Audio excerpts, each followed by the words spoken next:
اهلا بيكي. لو عندك ماكينة او حتى ما عندكيش هتقدري تعملي الوافل بمنتهى البساطة في البيت. الوافل ده من الحاجات الحلوة البسيطة والسهلة والسريعة اللي تقدري تعمليها في البيت بمنتهى البساطة حتى لو ما عندكيش مكنة الوافل.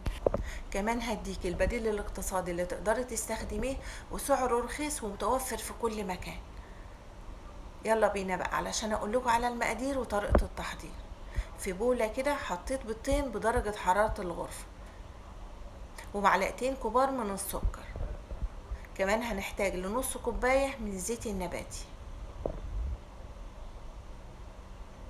في الوصفة دي ولا هتحتاجي ولا المضرب كهربي ولا حتى للخلاط، هتستخدمي الويسك او المضرب اليدوي اللي موجود في كل بيت. هتقلبي بقى المكونات دي مع بعضها كويس، وهضيف معلقة صغيرة من الفانيليا، وهحتاج كمان لكوباية من الحليب بدرجة حرارة المطبخ. هضيف كوباية الحليب للخليط بتاعنا واقلبه كده تقليبة، يبقى كده انا عملت المكونات السائلة. بالنسبة بقى للمكونات الجافة اللي هنحتاجها، هحتاج لكوبايتين من الدقيق، وانا هنا مستخدمة دقيق جميع الاغراض. هضيف له معلقتين كبار من النشا، نص معلقة صغيرة من الملح، ومعلقة كبيرة من البيكنج باودر. قلبي لي بقى كل المكونات الجافة كده مع بعض. بعد كده هضيف المكونات الجافة للمكونات السائلة في البولة بشويش كده وبالراحة. هنقلب كده في الاول عشان ما تطيرش الدقيق في كل حتة. بعد كده قلبي كده بسرعة لحد ما تحصلي على خليط كده متجانس مع بعضه وناعم ومفيهوش اي تكتلات. كده يبقى بقى عندنا اخر مكون. هتلاقي العجينة اللي اتكونت عندي كده عجينة تقيلة شوية، هنضيف لها نص كوباية من المية السخنة او المية المغلية. المية المغلية هتفرق كتير في قوام وطعم وقرمشة الوافل بتاعنا. هحط بقى نص كوباية من المية المغلية وهتقلبي كويس كده، العجينة هتبدأ تخف معاكي شوية. شايفة بالشكل ده. قلبي بقى كويس لحد ما المية كده تدخل جوه العجينة، والعجينة هتبتدي القوام بتاعها يبقى خفيف شوية زي ما انت شايفة كده. هتسيبي العجينة بتاعتك بقى بعد ما تخلصيها على جنب كده حوالي 5 دقايق لحد ما نسخن الجهاز بتاعنا. ناس كتير بتشتكي ان الوافل بيلزق، مهم قوي ان احنا نسخن الجهاز كويس. بعد كده بنحط فيه العجينة طبعا بعد ما نمسحه بمسحة من الزيت.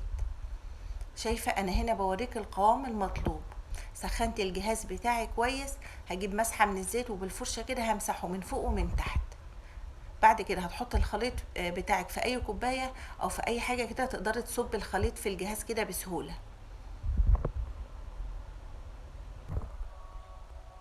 كده الجهاز بتاعنا بقى جاهز. هنصب بقى فيه العجينة بتاعتنا.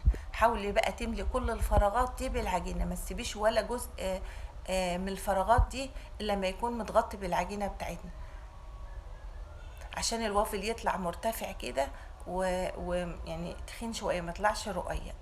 حاولي بقى تملي كل الاجزاء اللي باينه دي. هتقفلي عليه بقى وهتسيبيه لحد ما اللمبه بتاعتك تنور، او بعد مرور 10 دقايق كده. كده الوافل بتاعنا بقى جاهز. شايفين مرتفع ولونه حلو ومقرمش من بره، بصراحه كان تحفه. شايفه انا كده قطعته عشان اوريهولك من جوه شكله ازاي. لو ما عندكيش بقى مكنة الوافل مش هتغلبي، هتجيبي القالب السيليكون ده، وده بيبقى متوفر في اي مكان، يعني اي محل ادوات منزلية او اي محل مستلزمات حلواني هتلاقي فيه القالب السيليكون ده، وسعره مش غالي.